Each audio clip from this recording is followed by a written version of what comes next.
నిజాం 1956 వరకు రాజ్భవన్లో ఉన్నాడు. ఓకే. ఎంతమందిని చంపిండు, ఎన్ని రోగాలు, ఎంతమంది ఎక్కడెక్కడి నుంచి అమ్మాయిలు రోజు ఎత్తుకొచ్చిండు కదా. 400 మంది ఆయన హెరంలో ఉండేవాళ్ళు. అంతఃపురం, హెరం అంటే అంతఃపురం. 400 మంది.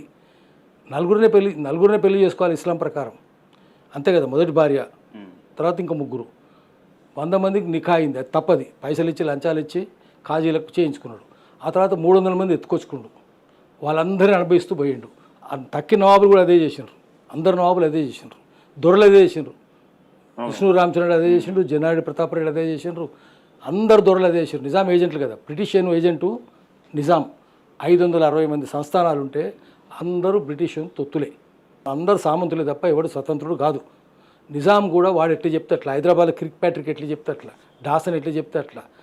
ఇది ఎందుకు చెప్తున్నామంటే ఎవడు రెసిడెంట్గా ఉంటే వాడే రెసిడెంటే పవర్ఫుల్, నిజాం కాదు.